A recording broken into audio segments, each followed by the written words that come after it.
You gotta be at the same health. I don't want to leave you here. Come on. I can't leave you to die.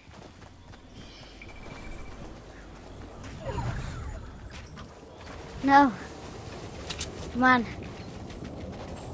You're gonna make it, just not gonna make it out with 100 health. We're gonna make it out maybe 90.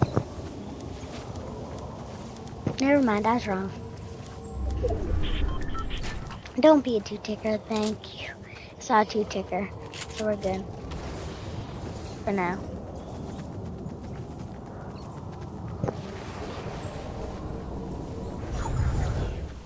Got it.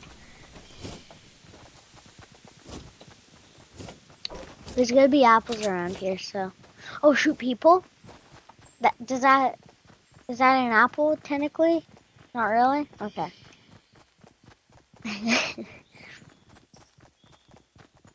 I'm just sneezing a lot. That's why I'm not talking a lot.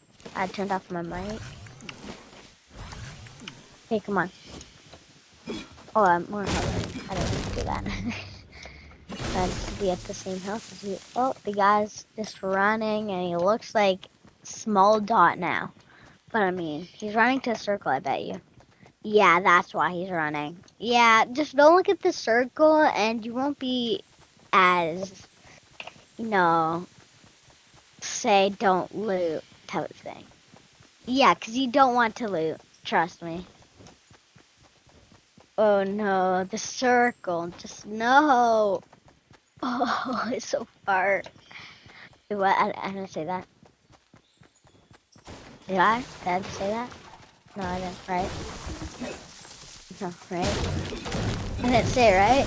I didn't say that, right? I didn't say that, right? I didn't say it? I did say it? Okay, I didn't say it. Okay, good. I didn't say that. I didn't say that the storm was right. Wait, what? Jeez.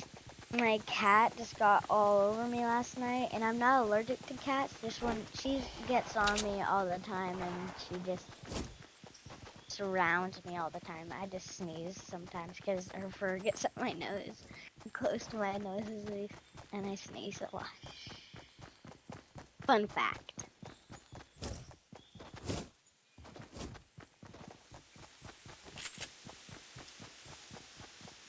Hello.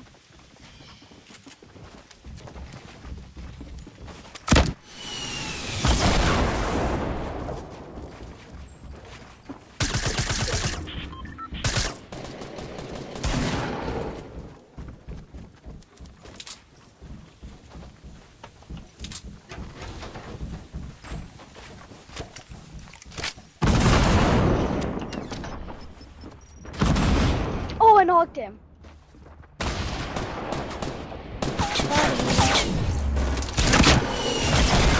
Help, please. Help, no. Oh, sorry. Sorry. There's grenades in there, like something. No. No. Aww.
So in last week's video, I took an i9 and a 1080 Ti and stuffed them into the new Mini. After some tuning, I was able to get it running pretty well, but then I wanted to try something even crazier. First though, I had to work on our various vehicles, including my Jeep, which gave me some time to think. This is Old Leaky, my 77 CJ7. It's a lot of sevens. With the help of some friends, I built her from scratch with no 2 bolts touching. She's powered by a Chevy 5.7 liter V8 and made with a 350 turbo transmission. Her purpose is serious off-roading. A lot of people down here like mud, but I prefer the rocks. And there's nothing I enjoy more than taking her to the Texas hill country to do some climbing. Now you can imagine at low speeds with this much power, she gets pretty hot. And while this engine is a lot for this little Jeep, the copper radiator does a pretty good job keeping temperatures tolerable. Now, as I was working on this the other day, I had a question pop into my mind. What if we use a system like this to power a computer? I thought about it, but it'd be kind of hard to adapt a car radiator to work with a computer system. Doable, but it would take a lot of time. But what if somebody already made a car-sized radiator for liquid cooling computers?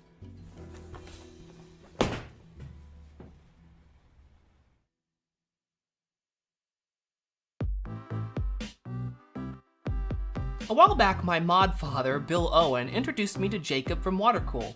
Bill has always had high praise for Watercool and has called them the Rolls-Royce of water blocks. I would say I was skeptical, but there are a lot of great products out there, and I have a high reverence for the Double R. But I sent an email to Jacob outlining my crazy plan. A couple weeks later, I was opening a 30-pound box of early Christmas present awesomeness. I still had to purchase over $400 of fittings, tubings, fans, pumps, and coolant, so I was still very much invested in this project. But the stars of the show were the products sent to me by Watercool. The MoRa 360 is impeccably built and the heart of this project. It dwarfs the already massive Airplex modularity unit I was planning on using, and the finish is just as good as that legend. Watercool also included a beautiful powder coated grille for the unit and a full set of chrome-plated mounting brackets. The water block impressions were also good. I'll save the reasoning behind my choices for later, but the fit and finish were up there with the competition, particularly with the Heatkiller 4 CPU block. It feels like there's more copper in that block than an entire budget all-in-one unit. The prince among these parts is the fabulous Heatkiller tube. Even without installing it and testing it for performance, this Reservoir D5 pump top combo unit is so impeccably built that I was enamored. In all honesty, this was the finest Reservoir I have ever seen in person, and it's not like I'm new to this game.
Let's roll.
an A.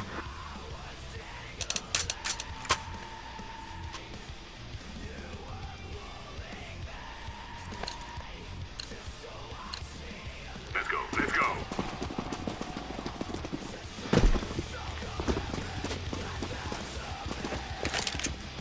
Good.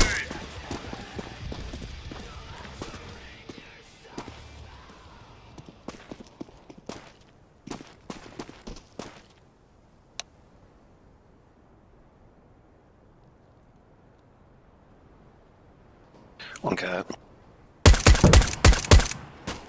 Long's clear, long's clear. Long's cat. Bomb cat.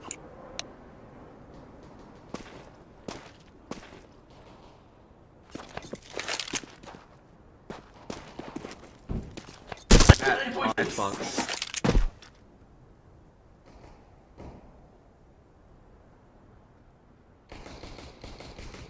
Counter-terrorists win.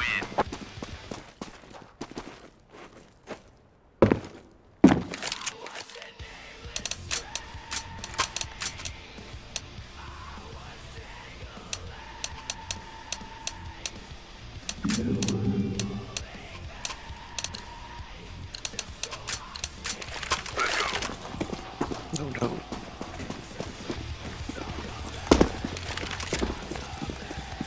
Fire in the hole.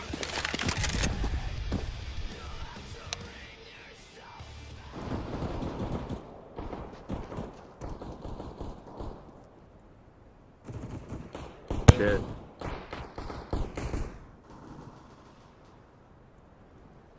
It's One's lower tower. one long doors. Outside long. Push out long. Two out long. Yeah, he went. That guy's lit 80 purple. Lit 80. Lit door. One and doors probably.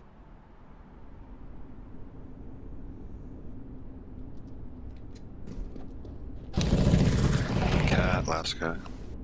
Oh, there's two, I'm sorry.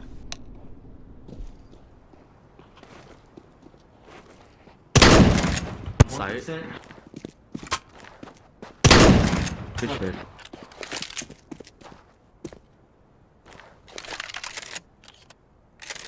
That was my HP by the way. Your homie's on cat, on him. So you don't need to watch it.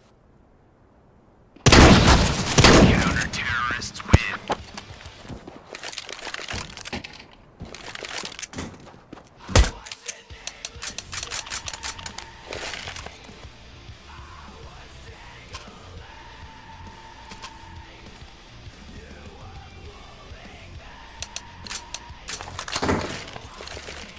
Let's move out.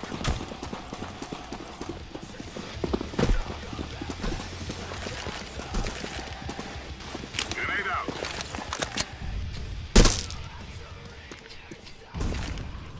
Flashbang. Probably waiting to spawn. Throwing fire. Tunnels, there was one, I killed him. I got all mad. They just camped me last. Incendiary out. Top mid, another. Going cat, one.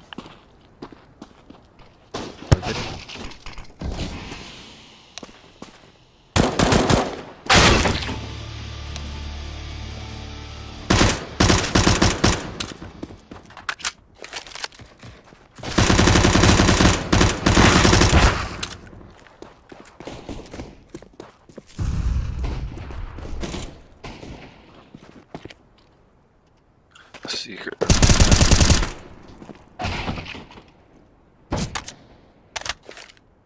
Laying down smoke.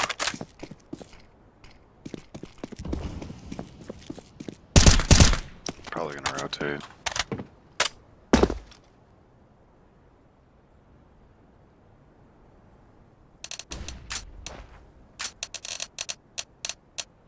Bomb has been planted.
wasting time. Let's go.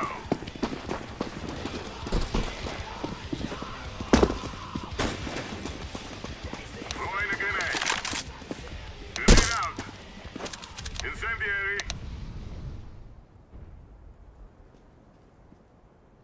Deploying flashbang.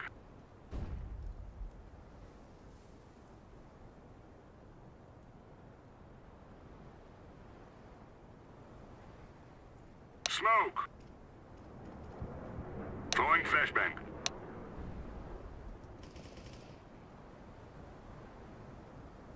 Outside long one.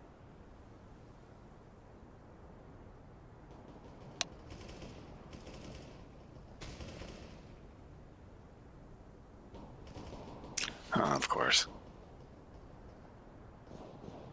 Flashbang.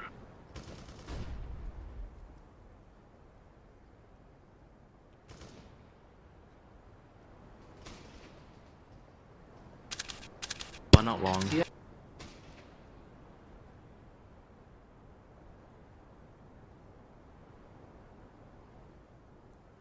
Too Too long. long. Too long. One's long.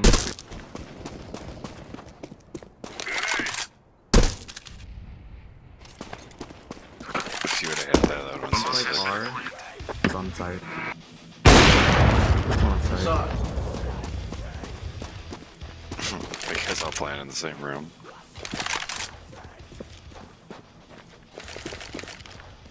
Throwing fire.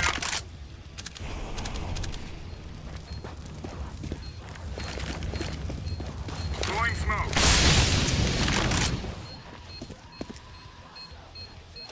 I'm defusing the bomb. Terrorists win.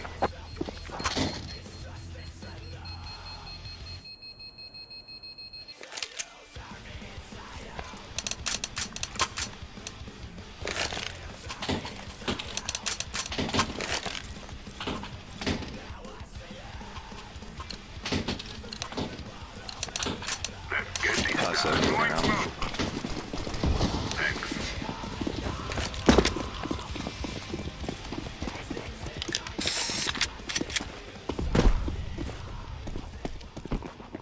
Yeah, outside. I always like looking outside long. There's one more outside.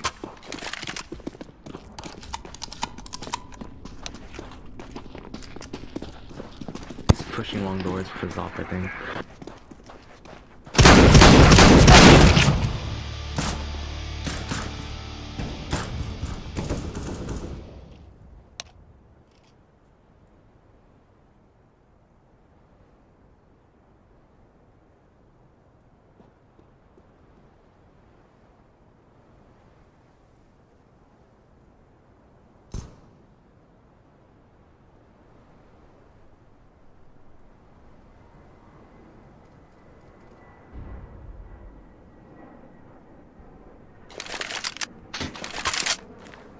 B.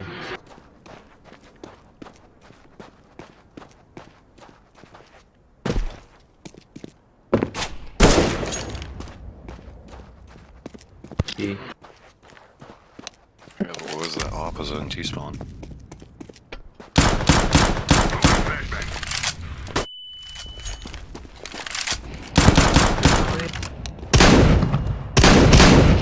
Nice.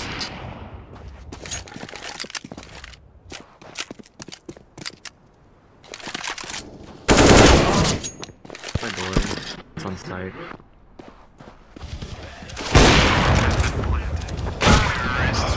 Oh, damn it.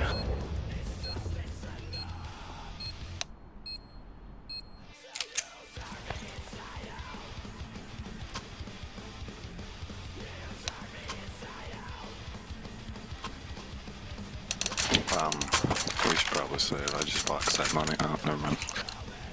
Let's go, people. I should I can buy you yellow. Here, yellow, go.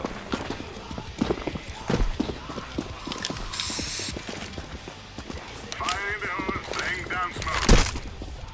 Oh, one first shot long.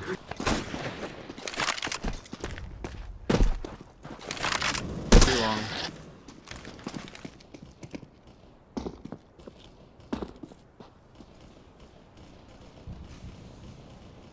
Long.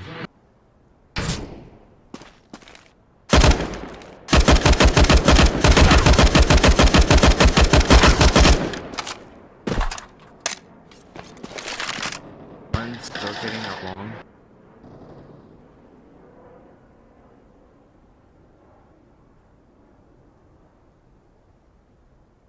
Watching your mid, by the way.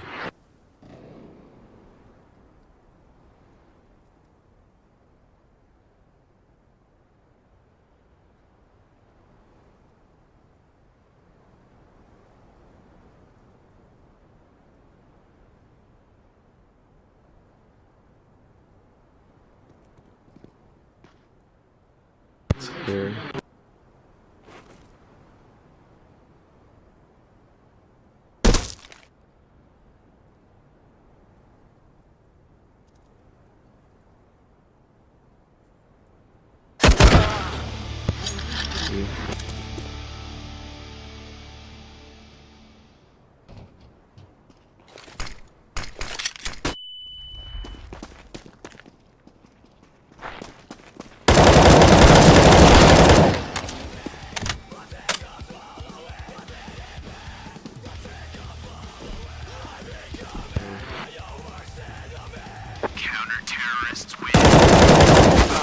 No.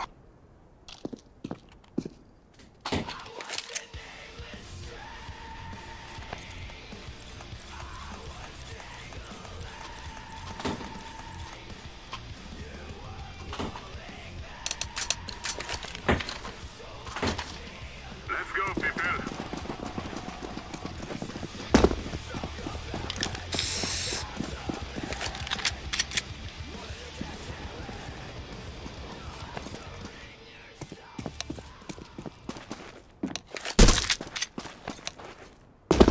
There's one long A, two possibly.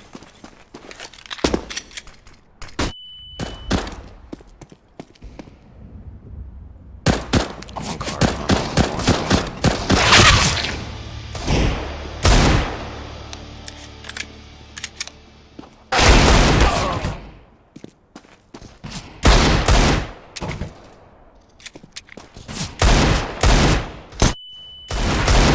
If you have a nade, use it.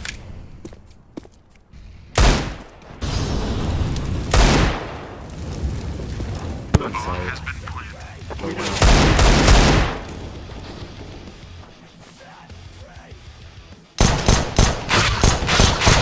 Terrorists win.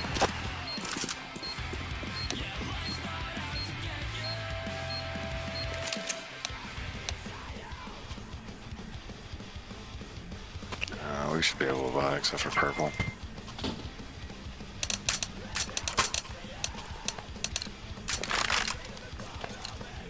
Go, go, go.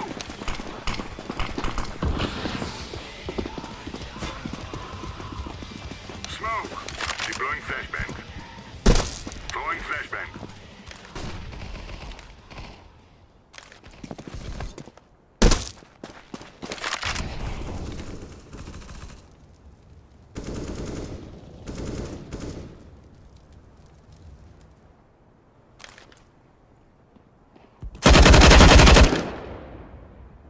Got a bomb. Yes.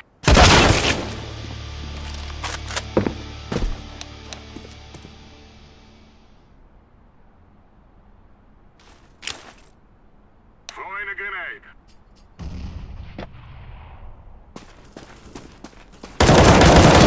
Terrorists win.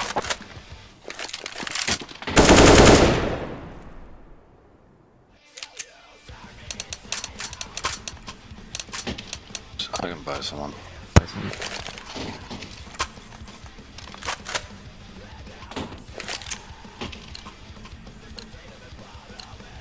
Go, go, go.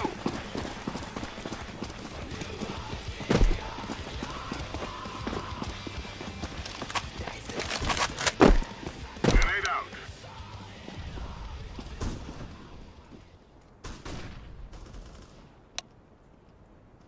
Cat dead. Oh, he's lower. Mid.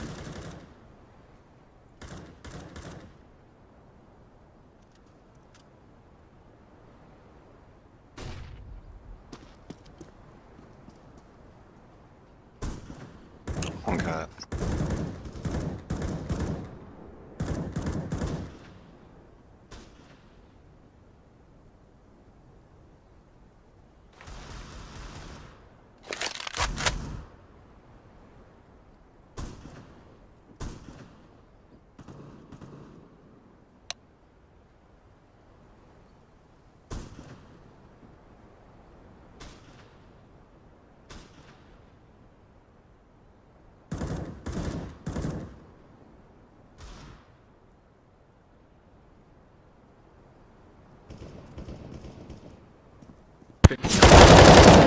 59 yellow.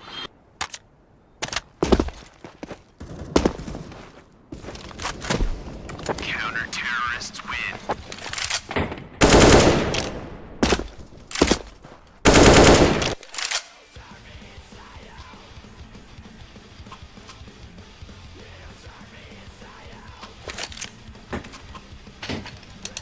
Do you want this AK back? It's 337. No.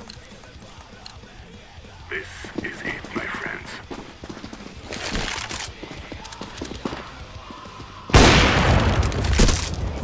Throwing a grenade. Fire in the hole. Oh, not long doors.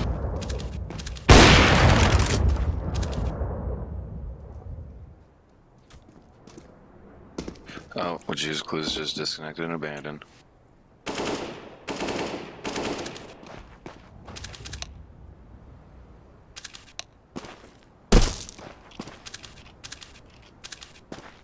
He's one.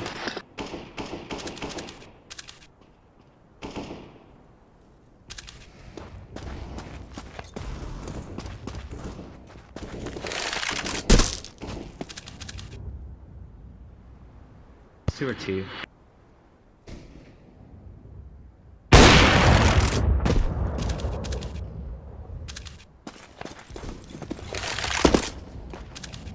Counter-terrorists win.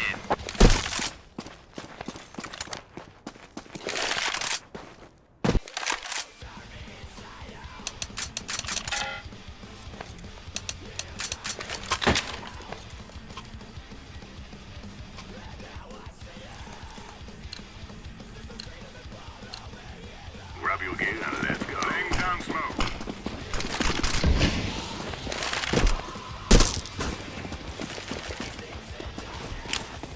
Grenade out.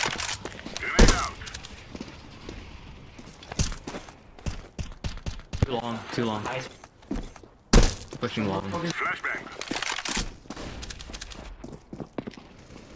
No, fuck you. There's one top mid. I'm mid too long, I think. No.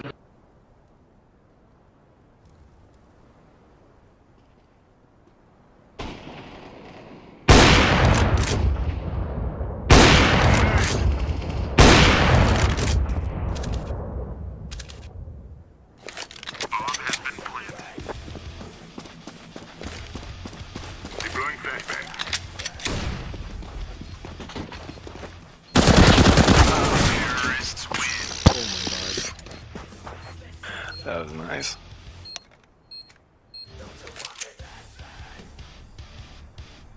That guy just shit on you guys, I was saying.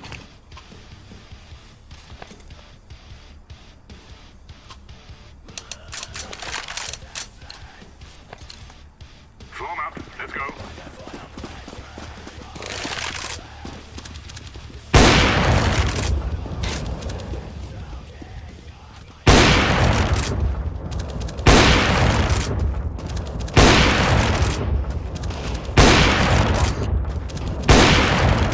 Awesome.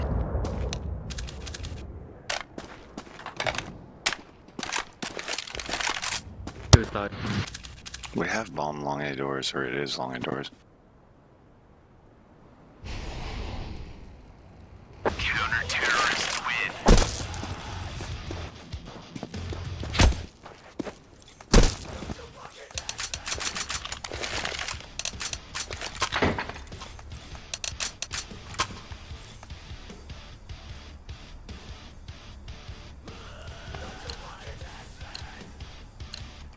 Let's go. Let's go.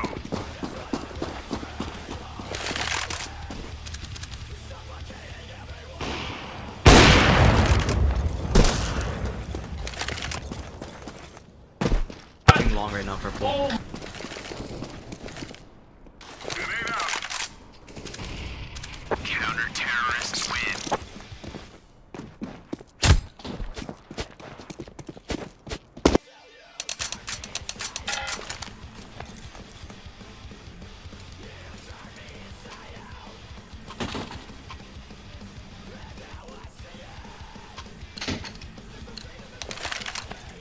Do not be afraid. Let's go.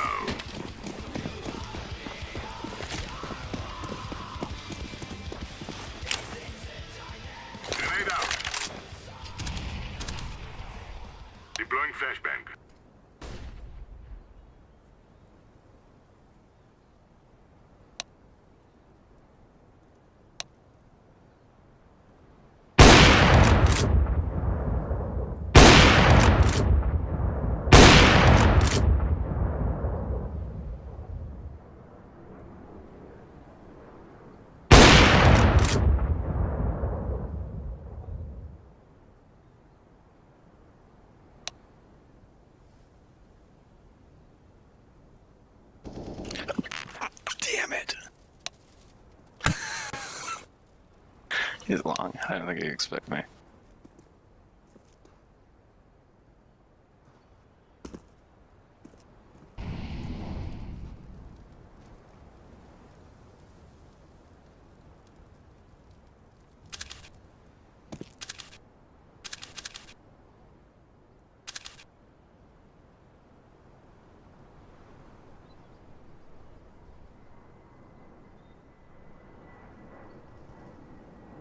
B.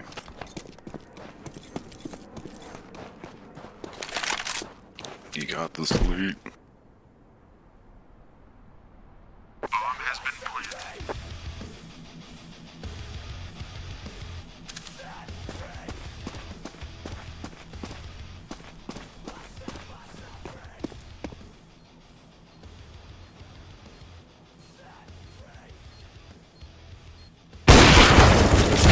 Terrorists win.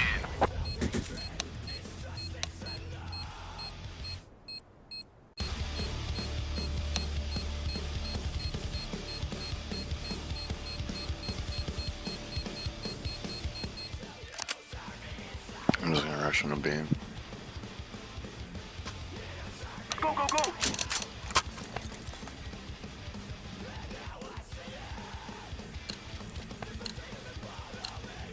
We will defeat the mercenaries.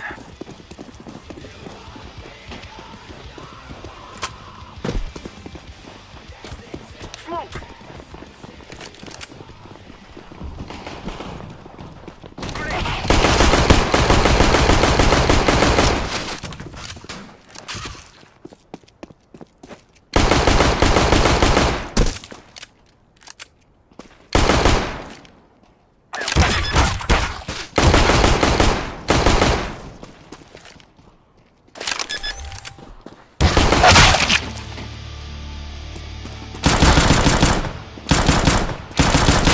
Terrorists win.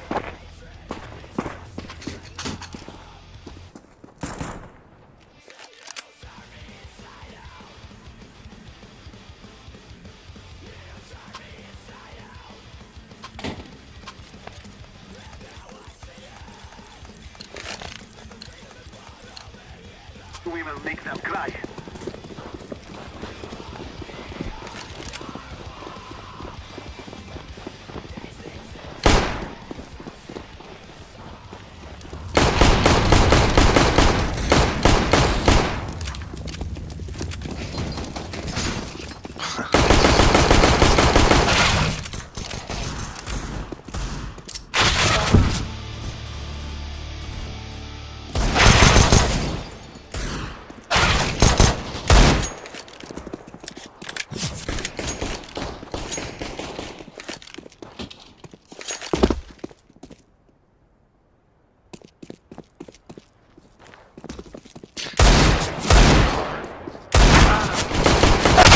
Terrorists win. Total domination.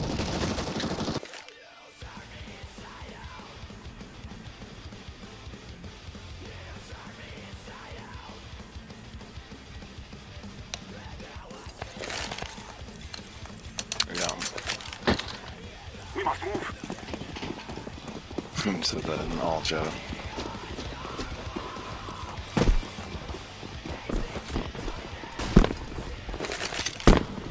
Oh, you're crazy. He's hit.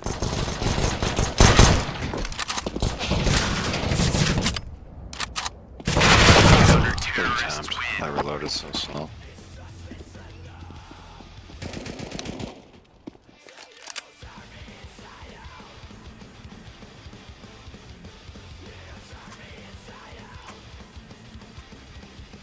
Alright, now we can buy. We can come back. Forward.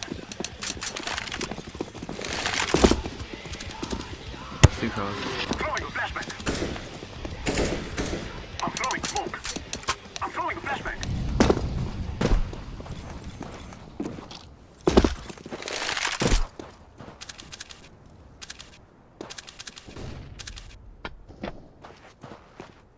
Grenade. Burn. Too long.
shall rule the day.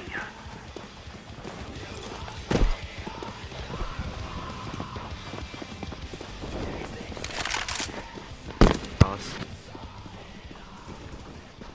Made one B. Okay, top 6. Med. Smoke! Flashback. I am planting the bomb. Bomb has been planted.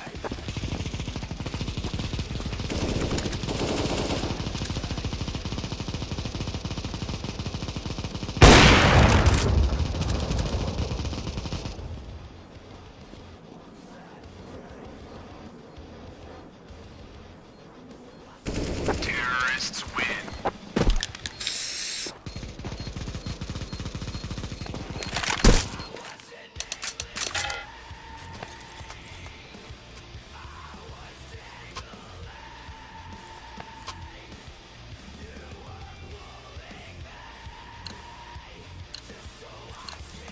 Move it, move it.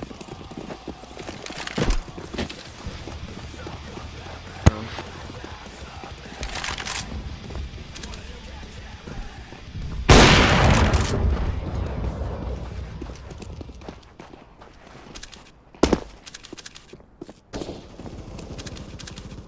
Burn! Smoke!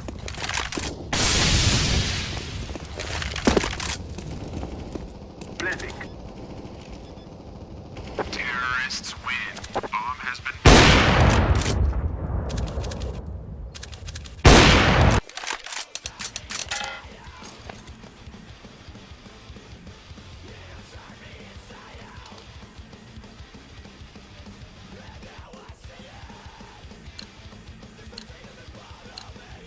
so that we may be free.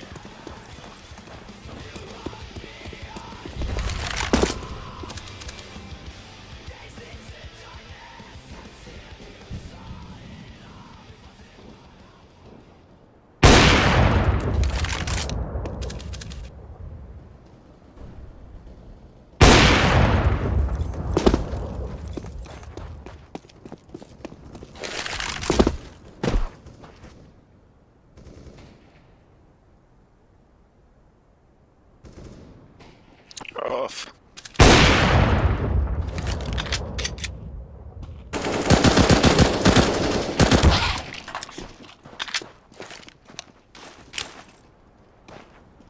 I'm throwing a grenade. Okay, GG.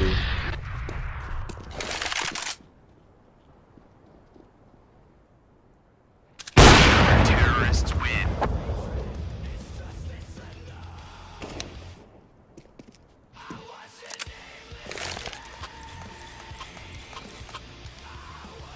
Goodbye. Yeah, where you at? Here's your naked on the ground. Thanks. They shall regret this day.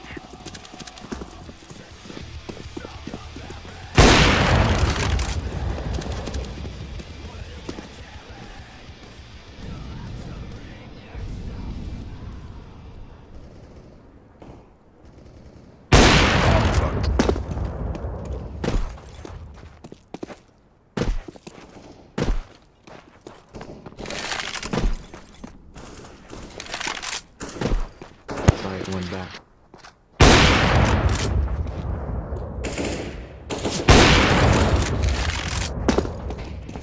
I'm throwing Don't smoke. hit the box.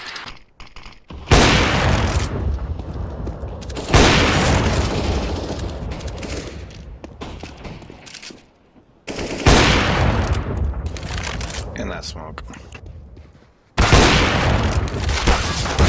Terrorists win.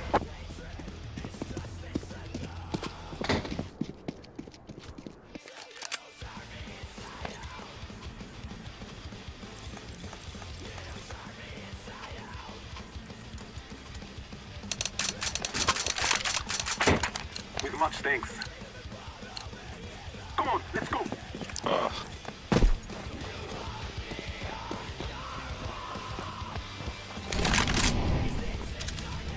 Grenade.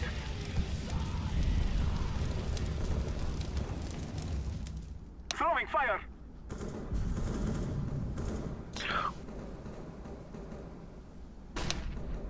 They had one cat.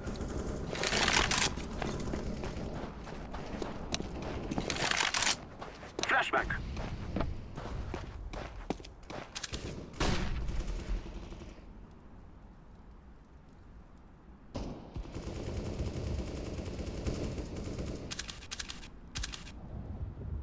He's on B.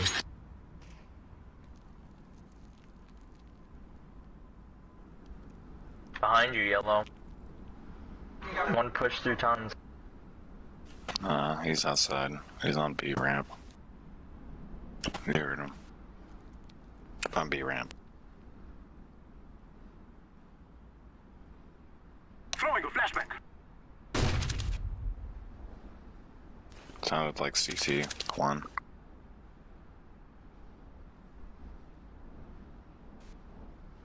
Dude, walk up on A, bro. You got this.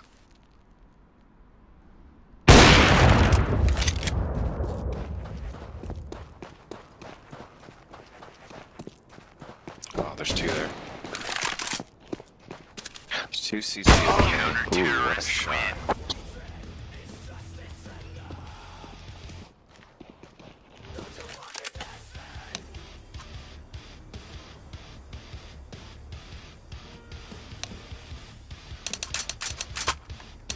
Sure. Might just do it through suicide. Let's go, my brothers. Smoke! Bro, I missed my smoke. I'm throwing smoke. Great. I'm throwing a flashback. Burn!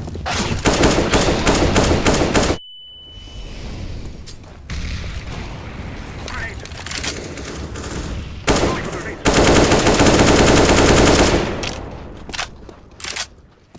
Planting. Bomb has been planted.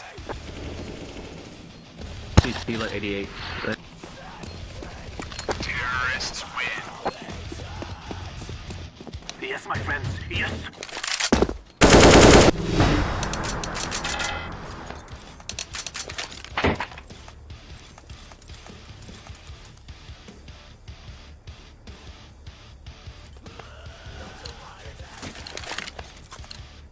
Let's go, let's go.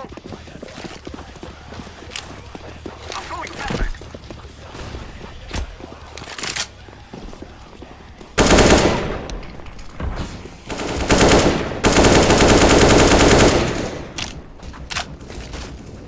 Grenade. Grenade high. I'm throwing smoke.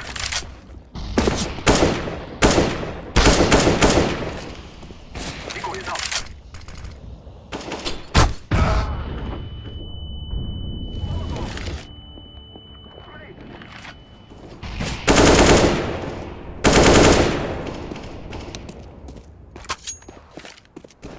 Smoke! I am planting the bomb.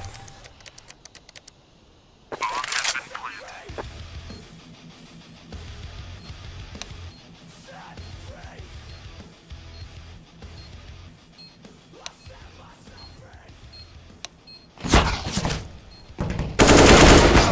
Oh, I'm bad.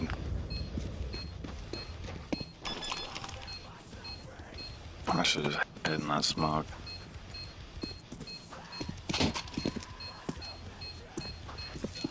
Bomb has been defused. Counter-terrorists win. Total domination.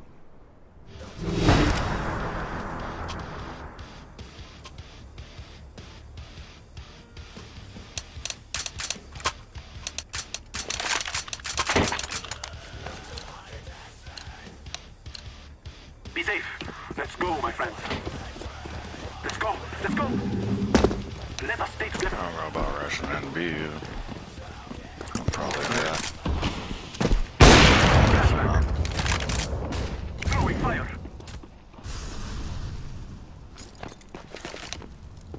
Smoke. Throwing a flashback. He's lit on window. Grenade. And of course, 59. There's two on site.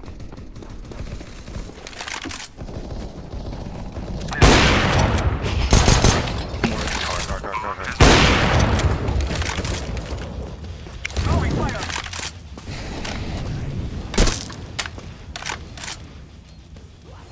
watching door.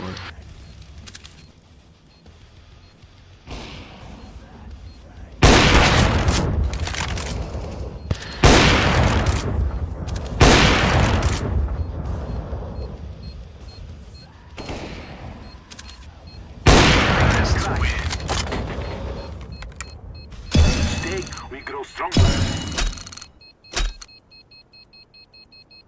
It is going to explode.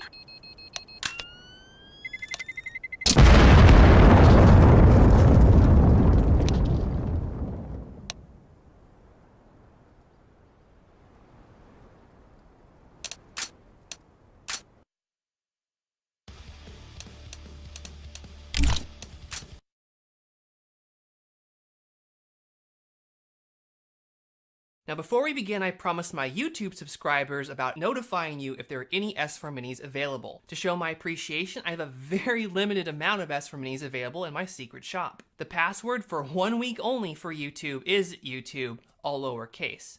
Make sure that you add the S4 Mini to your cart, and then check out my normal shop, add any extra accessories that you like to purchase, and then check out all at one time. Thank you so much guys for your awesome support, and I have more minis available and more mini news next week. So it's been a while since my last useful video, and I apologize for that. I have some excuses, both good and bad, but let's skip past all that and head straight to the content. How to stuff a 1080 Ti Mini in an S4 Mini.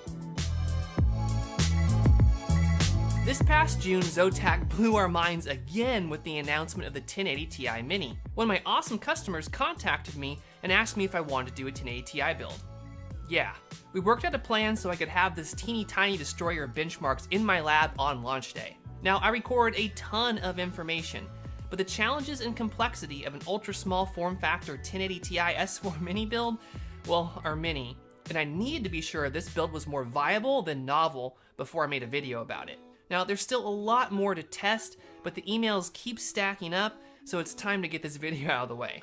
The first thing you're gonna need is grit. This is not an easy build, and you have to have a lot of patience. You're also gonna have to have some soldering skills, and general system tuning ability, and a lot of money. A whole lot of money. Yes, the 1080 Ti is already really expensive, but powering the 1080 Ti is brutally expensive. Before you begin though, ask yourself a question sincerely.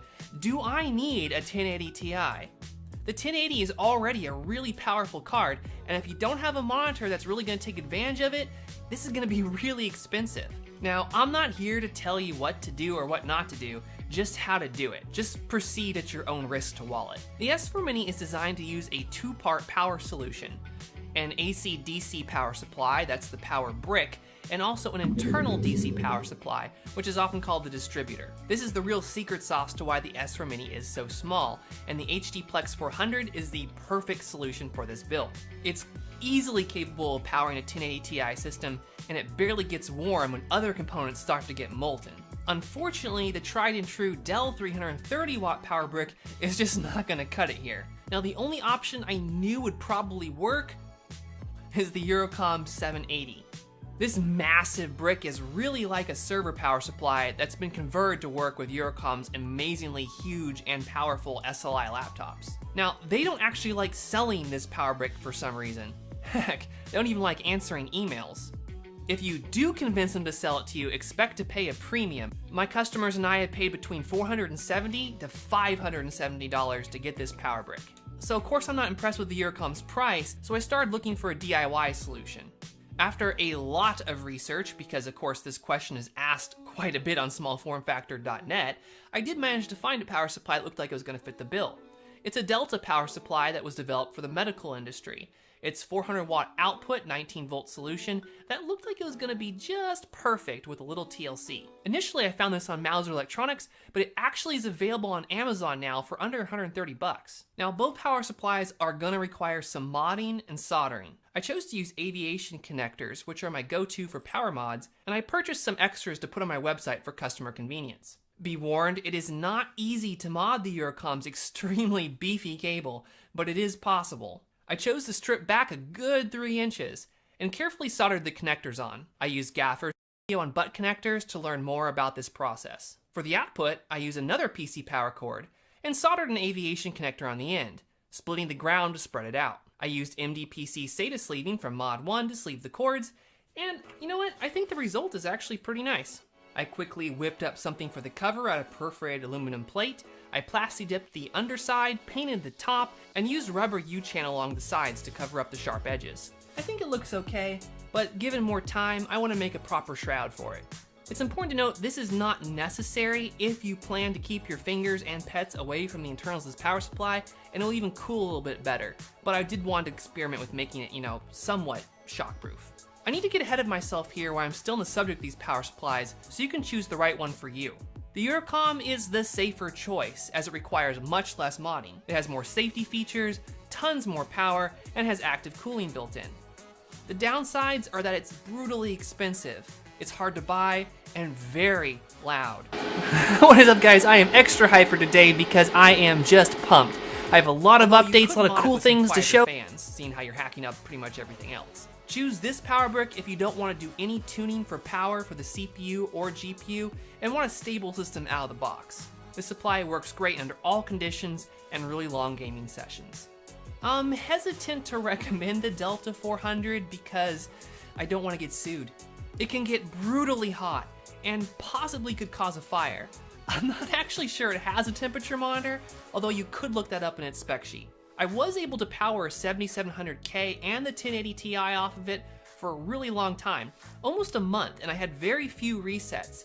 But the resets were there, and they could be pushed instantaneously by loading up Furmark and Prime 95. This means the power supply is just strong enough to power this combo, and you're probably going to need to put some active power controls on your CPU and your GPU. This is where the tuning is going to come in handy. You might be able to get around this by going with a lower watt.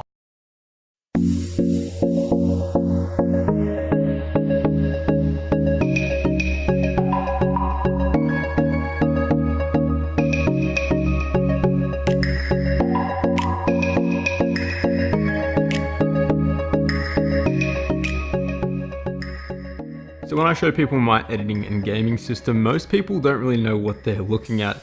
Most people identify it as a DVD player or a hard drive bay or something along those lines.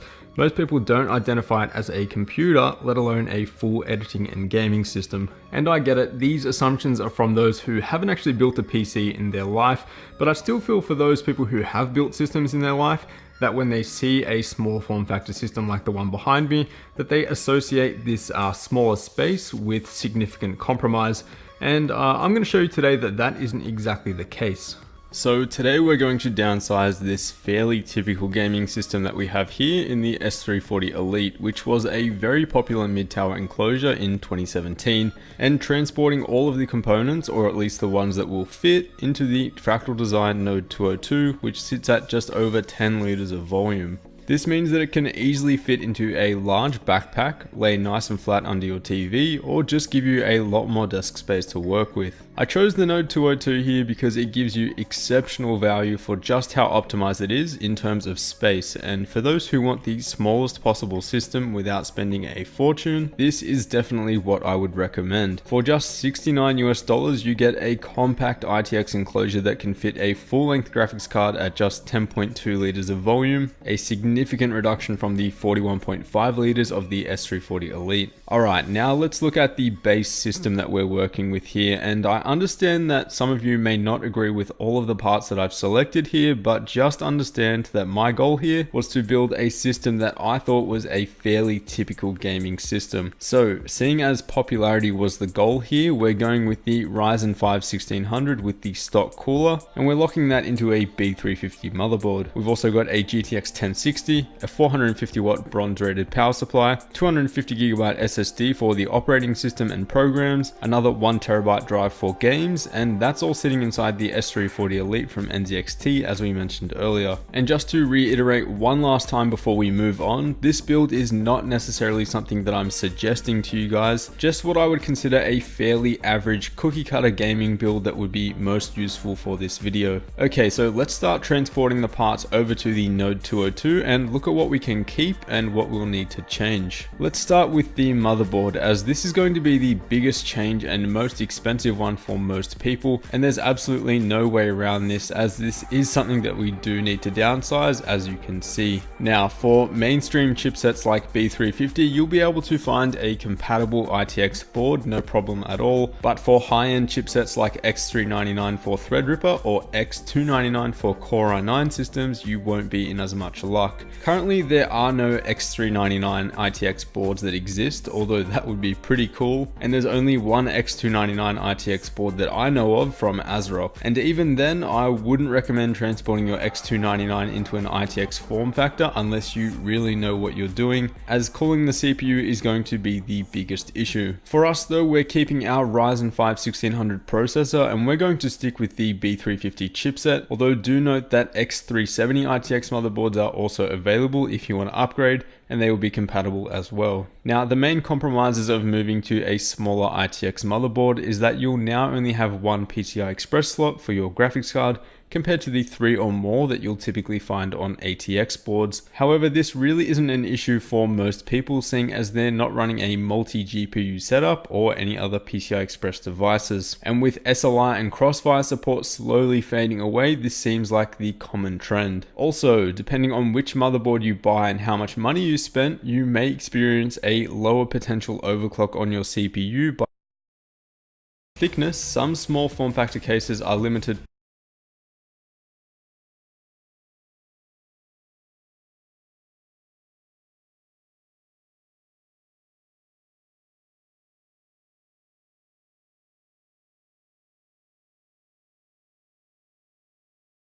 precisely of blower-versed open air card, small form factor 1060, so it's not going to be much of a problem at all. On to the next part, let's talk about power supplies, and if you are moving towards a true small form factor system, then this is one part that we have to change as well, and we just cannot get around. So we will be swapping our ATX unit here for something that fits the SFX form factor. Unfortunately, we do have to spend a little bit more money here as well, seeing as SFX power supplies are not as popular and there's not many variants of them. This is an area where I do recommend spending the extra money and getting something that is modular, so you don't have to bundle up any unwanted cables, and that extra $15 or $20 can definitely go a long way. I generally like to stick with Corsair SF variants, being the SF450 and SF600, as I've found them to be very nice and quiet, but I do also recommend buying from another reputable brand like Silverstone. And if you're looking to build the most powerful small form factor build ever, then look no further, because Silverstone offer a gold rated 850 watt variant that I would absolutely love to get my hands on. Okay,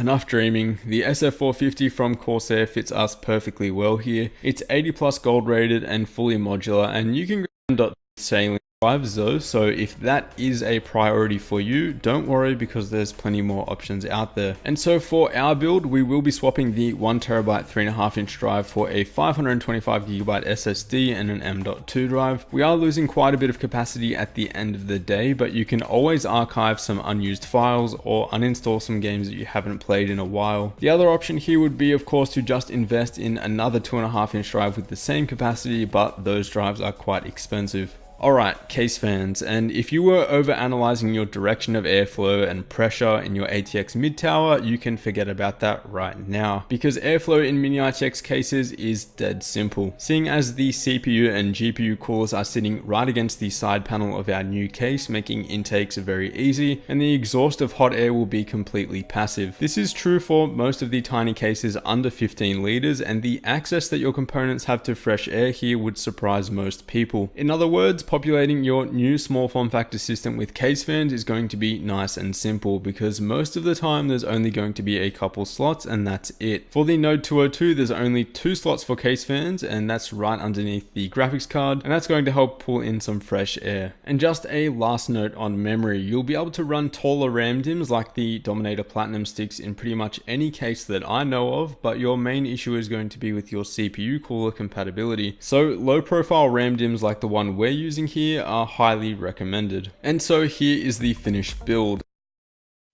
Hey guys, hope you're all doing well, and if you missed my most recent video, which was part 1 of this second video, definitely go and check that out because this video will make a lot more sense. But basically, just to quickly recap, we took a fairly typical gaming PC in the S340 Elite, and then we transferred as much of the components as we could into the tiny fractal design Node 202. And today we're going to look at what the performance penalty is in terms of temperatures, most cooler. And if you have on hand, I didn't have the AM4 mounting kit, and so I couldn't use those either. Instead, I fitted the Wraith Stealth cooler, which is the stock cooler for the Ryzen 3 processors, and I just hoped for the best here. But a few of you in the comments section let me know of a little mod for the Wraith Spire, which involves swapping the stock Cooler Master fan with the fan from the C7. And although I had seen this mod before, I didn't know that it would actually allow the Wraith Spire to fit in the Node 202. But sure enough, swapping the fans does significantly reduce the height of the Wraith Spire cooler, where it can now fit into the Node 202, and I'll drop a link to the mod tutorial that I used in the description below if you want to do the same. Basically, all I needed to do was remove the stock fan from the heatsink, drill through the plastic on the C7 fan where the screws align, and then screw it down onto the heatsink nice and easy. Okay, now that that's done, let's get right into the testing and see how the two systems stack up both in terms of noise and thermals. Let's start off with the easy stuff and look at how both systems performed at idle. And with the same fan profiles, they are sitting roughly the same, with GPU temperatures on the Node 202 being a couple degrees better, most likely due to those two 120mm intake fans, but the CPU temps ended up being a couple degrees warmer. So nothing too significant here in my opinion, but it does give us some insight on how the two systems will perform in the next few tests. Next, let's take a look at how that Ryzen 5 1600 handled the Prime 95 stress test in both systems. Here we're running the stress test for 15 minutes, at which point you can see both systems start to level out after around the 8-minute mark. The results itself as a solid enclosure. I don't think that. Now, before we talk about overclocking, I quickly want to do a noise test comparison between the two systems to give you guys an idea on how loud each system is. Now, we are testing both Prime 95 and Heaven 4.0 here, so both a CPU stress test and a GPU stress test, both at full load. And I did notice here that in the CPU stress test, that the Node 202 was quite a bit louder. So the Node 202 has the ventilated side panels, as you can see. We've got lots of cutouts, and that allows for a lot of airflow, but it also allows for lots of noise to transfer as well. Whereas the S340 Elite is pretty insulated. We've got a tempered glass side panel, and there's not much ventilation going on there. So let me know what you guys think of this sound test.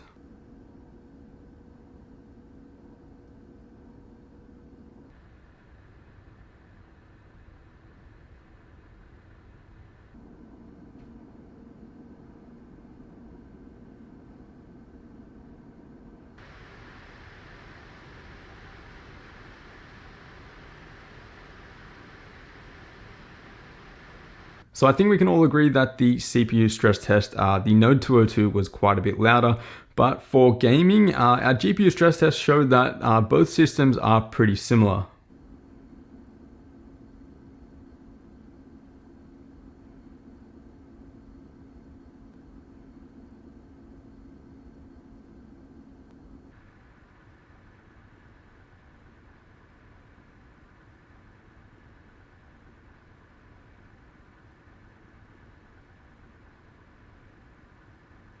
Alright, now let's talk about overclocking, and as we are stepping down the phase count for the VRMs, I did expect the mini ITX machine to do quite a bit worse here, and while that was the case, it wasn't really anything significant. And so here I wanted to see what the highest clock speed I could achieve on each board was, running at 1.35 volts, and in the end the ATX board was running 50 megahertz faster than the ITX board at 3.95 gigahertz. I did boot at 4 gigahertz and even passed a few tests, but it did crash eventually, whereas the ITX board did not budge above 3.9. So in terms of clock speed, this is a closer gap than I had imagined, and here are the temperatures in Prime 95 with both systems running the same settings just to balance things out, and here we can see a significant difference in those load temperatures. Here the Ryzen 5 processor in the ITX system was getting nice and toasty at 90.3 degrees C, whereas the ATX system does manage things significantly better and is really accommodating that overclock with load temperatures sitting at 80.8 degrees degrees C. So a pretty massive difference here, and definitely a heads up for those who are planning to downsize their system but also run an overclocked CPU through intensive programs. As users, I would definitely recommend getting a wider ITX case like the Ncase M1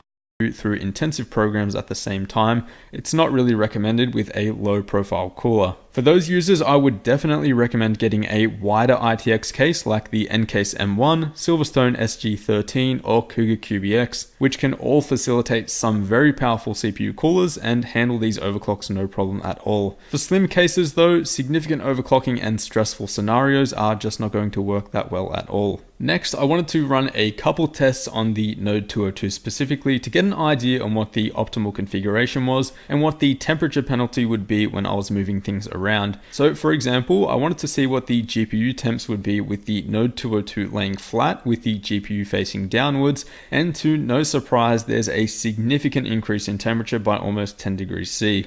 So if you are going to be running the Node 202 in a flat orientation, make sure you position the GPU facing upwards. And a couple of you have asked about those intake fans underneath the graphics card and were a little bit skeptical on how effective they were going to be, but here we can see a pretty significant decrease in temperatures with them installed, so after all they are providing your graphics card with some fresh air. And with a difference of about 7 degrees C, that's definitely more than enough to see a difference in GPU boost clock and also your overclocking headroom. So if you do have the room for those fans there, it's highly recommended that you do use them. And so summarizing the data, we didn't see a significant increase in GPU temperatures when comparing the ATX mid-tower system and the ITX system in the Node 202. So if you were going to make the downsizing transition solely for gaming, I'd say you're definitely good to go and you're not going to suffer a significant performance drop at all when moving to your new case, provided it has similar airflow to the Node 202. However, for those intense CPU sessions, the ITX system was inferior to the ATX mid-tower, as although we were essentially able to reach the same overclock, we did see about a 10-degree difference in the ATX mid-tower's favor. This means that if you do a lot of CPU intensive workloads like video editing, it's a good idea to consider how much CPU cooling and overclocking you really need before moving to your new small form factor PC. If it's a deal breaker for you, I'd definitely recommend going with a couple of the wider cases that I mentioned earlier, since they can fit taller coolers and they will be able to accommodate a high TDP processor underneath those.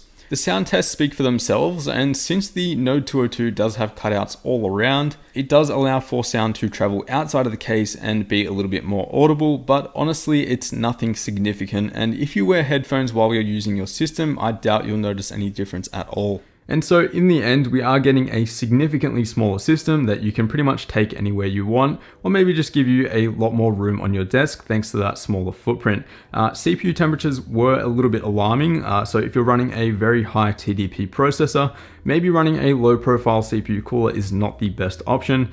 Gaming performance though was really solid, and we only saw an increase of about 1 degree, so gaming performance is pretty much going to be unaffected. In terms of component compatibility, yeah, we did have to swap out more components than I would have liked. 3.5-inch hard drive is a no-go in this case since it's really slim, and same situation with the CPU cooler. We are limited to 56mm. Definitely consider the wider options that I've mentioned throughout this review though. The Cougar QBX is a really solid option for $50. And so guys, let me know what you think of this little transition. Are you planning on transitioning to Mini ITX? Maybe you already have the Node 202. If you do, let me know what system you're running inside it, because I'd really love to know, especially that CPU cooler. How do you guys get around the high thermals and stuff like that? Let me know in the description below, and as always guys, subscribe if you haven't already, and I'll see you all in the next one.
unit. The prince among these parts is the fabulous heat. I had many more guessing, ready for some dirty indicated that I was not going to need to do that. Using Primochill SysPrep, which is included in the tubing installs, these law copper. Now I mentioned before that I'm using tab aperture because I didn't want to modify this particular mini. She has ice water running through her veins. Well, nowhere near that cold, as it was a pretty warm day. But incredibly, the system was not able to warm up past ambient, which absolutely blew my mind. There was no stress test I could throw at it which would put out more than 2 degrees above ambient, and I ran them for hours. Now, a common mistake I see on the internet is some people will get an all-in-one unit installed and take temperature readings before part temp is reached or the exchange unit saturation is completed, so I made sure to run these tests for a long time. The performance of Watercool's Mulraw 360 combined with their blocks and pump top is fantastic. And the best part is there is no noise, zero noise or heat being dumped into my office. The 1080 Ti was able to keep a boost clock of 1936, which I think is the highest for this particular Zotac card, as it did not budge 1 ounce. Didn't flicker or anything, just solid 1936. Now the only card I've seen that actually clocks higher is my friend's EVGA Superclock 1080 Ti, which has massive fans and you have to run them on turbo mode to hit this, and it was able to survive it's just hot. Request a fan mod and keep the brick on a surface that's not going to be damaged by heat if you do order one. But I don't really want to sound like I'm knocking it because this is a ridiculously overspec system and this is a passive. Customers purchase multiple performance per watt to recommend. Seriously, the point of this video was to have.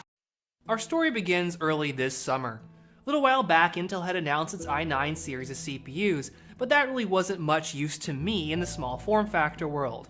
A few months after that, one of my good customers emailed me saying that we needed to do a build because ASRock had just announced their X299 Mini ITX motherboard. Not just any build, a mini build. And he wanted. Now before we begin, I promised my YouTube subscribers about.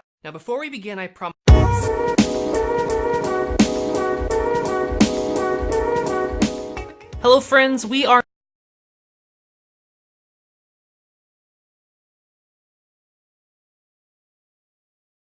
What's up guys, welcome back to the channel. Today is pretty interesting because the decision that I was talking about earlier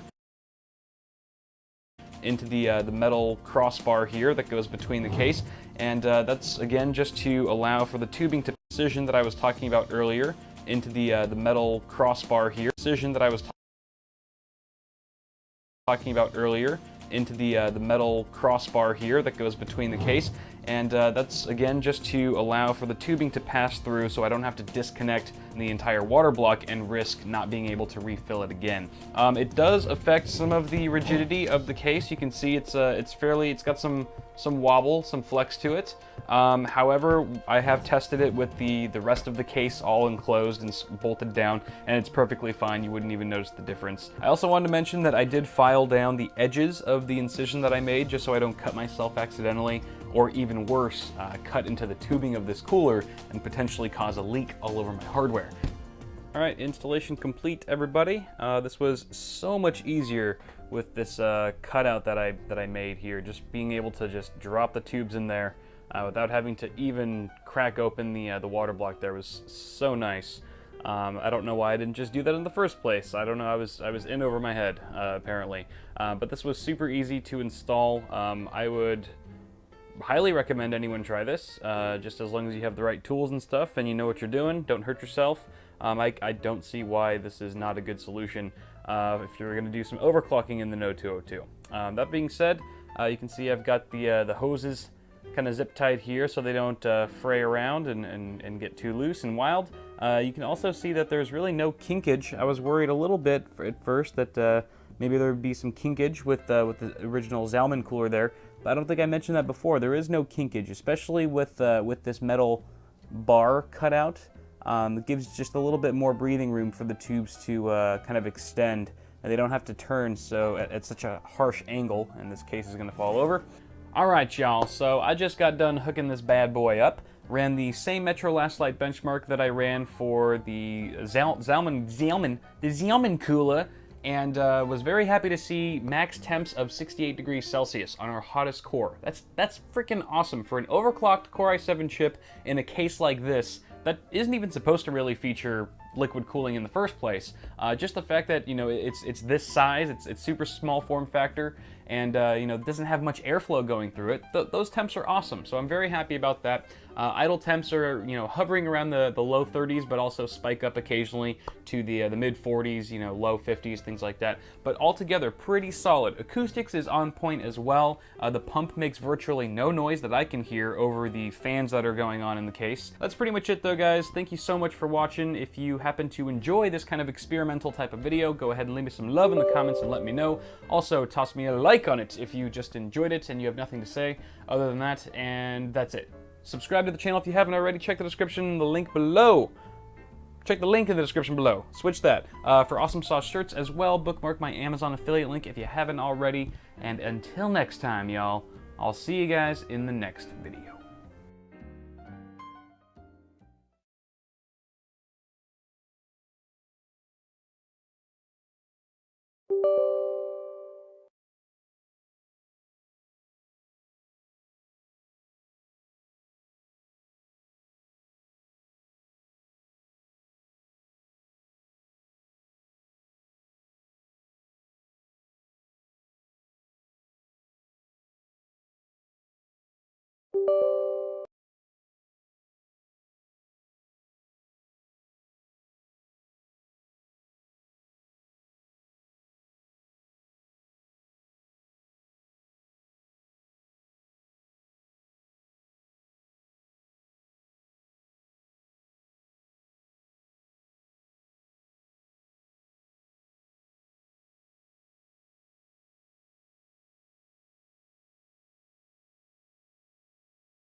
In a neat 60% form factor. This is the N Pro by Obens, and if this hasn't got you drooling yet, the best part is that it's under $100 US. I bought the N Pro a couple weeks ago as I wanted to downsize a little bit from my Corsair K65 and also make the transition from a linear switch to a tactile one. Since then, I've been doing a ton of gaming, video editing, and I've also written a few scripts on it as well. And let me just start this review by saying that this thing does not disappoint. Okay, before I get ahead of myself, let's start with the design. The keyboard sits in a sturdy plastic case with a matte finish, which I absolutely love because there's no need to clean it or remove fingerprints. I went with all black to blend in with my setup a little bit more, and it also does come in other variants that you may prefer. Overall, the design feels really nice and ergonomic. I was worried about no included wrist rest, but the incline of the keyboard really helps this out. The keys are stepped up each row, which makes reaching for the top two rows feel natural and comfortable, and it also helps that the keys are angled gradually towards you as they get further away. It's the subtle details like this that I really enjoy and that go a long way. The case bezels are nice and compact as they should be, with edges that are smooth but still give the keyboard a sharp look. The keycaps feel nice to touch as well. There's no sweat or oils left behind after long typing sessions or gaming sessions, something that I didn't like so much about my previous keyboard, the K65, which had glossy keycaps. The case is extremely solid with virtually zero flex, which is good to see in this price range as well. And the N Pro does come with three separate switch choices: Gatoron Reds, which have a classic linear feel that are preferred by most gamers, Browns, which are a tactile switch, and that's what I've got in mine, and this gives me a good balance between a great typing experience but are also good enough for gaming as well. And lastly, there are Blues, which are a clicky tactile switch. Most would say these are exclusively for typing. And for a quick sound test, this is what the brown switches in mine sound like.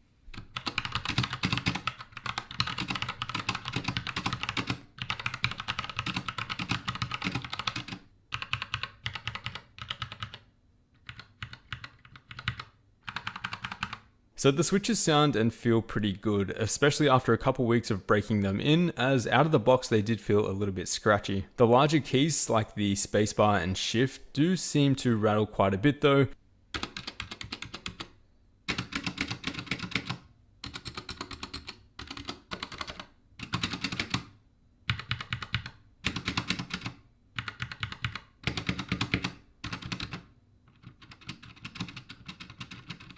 And on first impressions, this did disappoint me, but you do get quite used to it, and at this point, I've pretty much forgotten about it. And so the main reason why I got my hands on the N Pro was that 60% form factor, which fits my needs perfectly.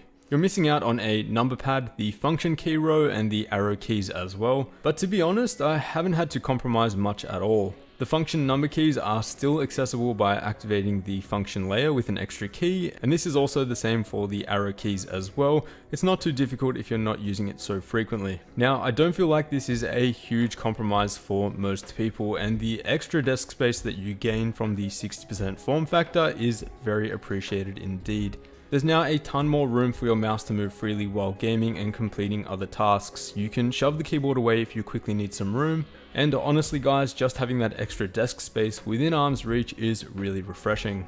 RGB illumination is consistent throughout, which is good to see in this price range. You can change the colors on the board using the function key and R to activate the lighting, and then function and U to cycle through the different colors and effects. For true custom RGB lighting though, you'll want to download the app, which is available through iOS or Android, with the Windows version a work in progress, at least from my experience. The Android app does work great though from my testing. Connection is quick and easy, and you can assign custom effects up to 16.7 million colors, with every LED being individually addressable. Advertising the Bluetooth signal is very easy with the function and B key, and you also do get a Bluetooth receiver in the box as well, which is quite nice. Now, gaming performance is a big talking point, and I'm pleased to report that the N Pro showed up whenever it was put up to the task. Opens claim a 1 millisecond response time here, which I would say is fairly accurate, and it seems just as fast and responsive as my Corsair K65, which also claims 1 millisecond response time. We're getting N key rollover as well for no missed keys, and I'd say spec-wise, this is pretty close to what you'd see in a hardcore gaming keyboard. You'll definitely want to stick to a wide connection for gaming though, as the Bluetooth was simply not up to the task. Anyone who takes their gaming even a little bit seriously will notice quite a little bit of latency between the actual key press and what is being registered on your display. The connection was fine though, thankfully no dropping out or anything like that, and for casual typing or web browsing, it did seem that the wireless connection was good enough. Fast typers and conscious gamers though will want to stick to a wide connection. It's what I'm personally using, and I don't necessarily think it's a deal breaker. The reason for this is that I don't think that there is much point to a wireless keyboard at all, outside of the fact that it looks slightly cleaner on your desk. Compared to your gaming mouse that is constantly moving around, and in which case I do find a wireless mouse a lot more comfortable, your keyboard remains fairly static, and so a thin flat micro USB cable is honestly no big deal in my opinion. The big takeaways here in my opinion are the 60% form factor, solid mechanical switches, and of course at an affordable price. At $89 US, it feels like incredibly good value and could easily rival mechanical keyboards at a significantly higher price. The extra space on my desk is invaluable, providing me with more room for my mouse when gaming and an overall cleaner look. I want to hear what you guys think though. Would you pick this up for 89 bucks, or do you have a better option in mind? Don't forget to hit that like button if you enjoyed, and as always, I will see you all in the next one.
Hey guys, so I wanted to give you a quick look at my small form factor PC that I have connected to my TV.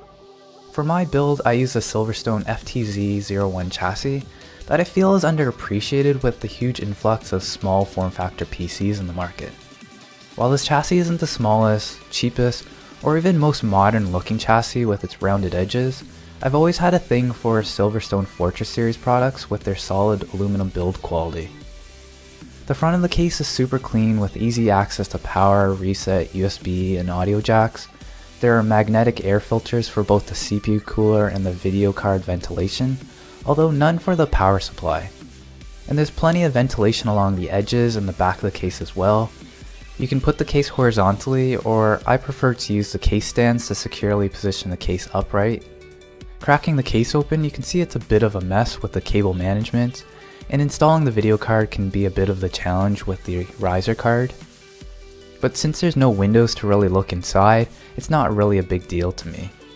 A breakdown of what I have inside includes the Intel Core i5-4670K processor, the Gigabyte Z87 Mini ITX motherboard, the AMD Radeon R9 390X graphics card, and the rest of the basic components. So that's a quick look at my small form factor PC. So Lee's response to me when they got my request for a sample of this case was, wow, that's the fastest I've ever gotten a response after sending out a product announcement PR email. I was on it like that. And why was I so excited? Well, because I thought the PCQ19 looked like the closest thing that we've ever gotten to a console killer case that has, you know, a very similar form factor to a next-gen console, actually about the same width and depth as an Xbox One, although it is quite a bit taller, and these great, modern, living room friendly looks with this gorgeous brushed aluminum finish. Speaking of gorgeous aluminum finishes, by the way, we have a video coming on the MSI GS70 Stealth, 17-inch gaming laptop, beautiful aluminum finish. Anyway, make sure you're subscribed so you don't miss that. But back to this guy. Did it meet my expectations? Well, I guess you'll have to find out after you watch the intro.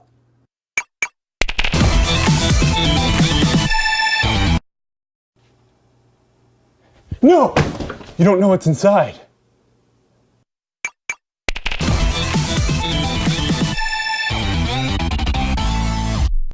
Corsair Gaming RGB keyboards feature precision Cherry MX RGB key switches for 16.8 million color per key backlighting for virtually unlimited customization. Click now to learn more. The BitPhoenix Pandora and I have a love-hate relationship.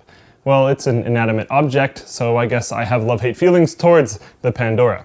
Starting with the outside, you have on one hand beautifully brushed aluminum side panels with a tastefully sized and shaped window, depending on if you spring for the window model or not. On the other hand, you have the same side panels, but they pick up dust like crazy, are really hard to clean, will show fingerprints boldly in the case. Next up, we have the screen in front of the case called the BitPhoenix icon. And no, the love-hate doesn't end here. Installation is easy enough. You plug it into a USB header, extract the off, the screen worked first. It turned out that we had a bad unit inside of our first case, and swapping it made it work perfectly, but troubleshooting was more difficult than it needed to be. Because the application has side panels, we have ball and still really start space behind. This is the first case in. The Platinum X DF series of power supplies from Enermax feature patented dust-free rotation fan technology and a DF switch for users to activate DFR anytime during operation. Units range up to 1200 watts with an 80+ platinum rating while maintaining a compact length of just 160 millimeters, and new sleeved cables give your build an extra clean look right out of the box. Click the link in the description below to learn more. What's going on, guys? Welcome back to the channel. Hope you're all doing well. Today I'm taking a look at yet another brand new case. This time it's for a sub, depending on if you have an Asus or a Sync supported motherboard, because that's currently the only vendor that BitPhoenix has worked with on